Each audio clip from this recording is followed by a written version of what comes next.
మాజీ ఎంపీ లగడపాటి రాజగోపాల్ ప్రత్యక్ష రాజకీయాలలోకి వస్తారన్న ఊహాగానాలు తెర మీదకు వస్తున్నాయి. ఆయన ఏపీలో ఓ పార్టీ తరపున ఎంపీ స్థానానికి పోటీకి దిగబోతున్నారని, మరోవైపు ఏపీ ఎన్నికలు జరుగుతున్న నేపథ్యంలో అందరూ లగడపాటి రాజగోపాల్ సర్వే ఏం చెబుతుందని ఎదురు చూస్తున్నారు. ఇక లగడపాటి రాజగోపాల్ చెబుతున్న విషయాలేంటి, పార్టీలో చేరిక, సర్వే అంశాలపై ఆయన ఏం చెప్పబోతున్నారు? 2014 సమైక్యాంధ్ర ఉద్యమాల తర్వాత ప్రత్యక్ష రాజకీయాలకు దూరంగా ఉన్నటువంటి మాజీ ఎంపీ లగడపాటి రాజగోపాల్ ప్రస్తుతం 2019 ఎన్నికలు రావడంతో ఇంకా నెల రోజుల్లో ఎన్నికలు జరుగుతుండడంతో ఆయన రాజకీయాల్లోకి వస్తున్నారన్న వార్తలు వినిపిస్తున్నాయి. అవి ఎంతవరకు వాస్తవం అనేది తెలుసుకునేందుకు ప్రస్తుతం ఆయన మనతో ఉన్నారు. సార్ నమస్తే. సార్ ఏం సార్ ఎన్నికలు వచ్చాయి, మీరు ఎంపీగా పోటీ చేసే అవకాశాలు ఉంటాయి చెప్పి వార్తలు వినపడుతున్నాయి. ఇప్పుడు వెస్ట్ గోదావరి, గుంటూరు పేర్లు వినిపిస్తున్నాయి. ఇది ఎంతవరకు వాస్తవం? ప్రత్యక్ష రాజకీయాలు దూరంగా ఉన్నాను, దానిగా కట్టుబడి ఉన్నాను. ఎక్కడా పోటీ చేయట్లేదు, ఏలూరు పోటీ చేయట్లేదు, లేకపోతే నర్సరావుపేట పోటీ చేయట్లేదు. ఎక్కడి నుంచి పోటీ, కేవలం మీడియా కథనాలు మాత్రమే. పోటీకి దూరంగా ఉన్నాను, ప్రత్యక్ష రాజకీయాలకు కూడా దూరంగా ఉన్నాను. ఈ ఎలక్షన్కి వచ్చే అవకాశం ఉంది? అవకాశం లేదు. అంటే ఏ పార్టీలైనా ఆహ్వానిస్తున్నాయి? ఎందుకంటే చాలామంది ఇప్పుడు పార్టీలు మారుతున్నారు, పార్టీలు జాయిన్ అవుతున్నారు. ఏదైనా అవకాశం ఉంటే వెళ్తారు? 2014లో కూడా ఆహ్వానించారు, ఆ తర్వాత కూడా అనేక పార్టీలు ఆహ్వానించినాయి. బట్ నేను ఒక నిర్ణయం తీసుకున్నాను, కొన్ని ప్రత్యేక పరిస్థితులు నిర్ణయం తీసుకున్నాను. ఆ నిర్ణయానికి ఇంకా కట్టుబడి ఉన్నాను. అంటే వరుసగా 6 నెలల నుంచి మీరు ముఖ్యమంత్రి చంద్రబాబు కలుసుకుంటూ వస్తున్నారు కదా, టీడీపీలో చేరే అవకాశం ఉందని ఎక్కువ వార్తలు వినిపిస్తున్నారు. నేను తరచుగా కలవటం, ఎప్పుడన్నా ఇక్కడ ముఖ్యమంత్రిగా కలిసేది తప్పించి పార్టీ అధినేతగా కానీ వాళ్ళ పార్టీ అదే వారి పార్టీలోకి వెళ్ళి కానీ పార్టీ ఆఫీస్కి వెళ్ళి కానీ ఇప్పుడు కలవలేదు.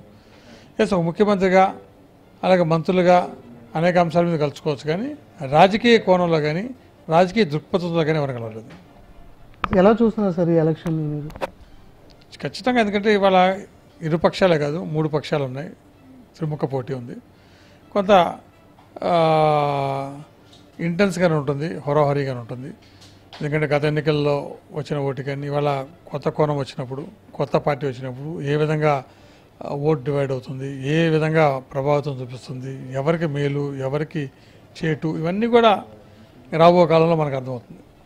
రాజగోపాల్ గారు టీడీపీలో కొంతమందిని జాయిన్ చేసేందుకు ప్రయత్నించారు, వంగవీటి రాధాను సీఎం దగ్గర తీసుకెళ్లారన్న వార్తలు వాళ్ళు వినిపించడం జరిగింది, వాస్తవం ఉంది? నేను ఎవరిని ఒక పార్టీ నుంచి ఇంకో పార్టీ దూరం చేయలేదు, లేదా ఇంకో పార్టీకి దగ్గర చేయలేదు. నాకున్న శ్రేయాభిలాష్ అన్ని పార్టీలో ఉన్నారు కాబట్టి, గతంలో వాళ్ళతో కలిసి పనిచేశారు కాబట్టి, వాళ్ళు ఏమైనా సూచనలు సలహాలు అడిగితే ఇస్తున్నాను.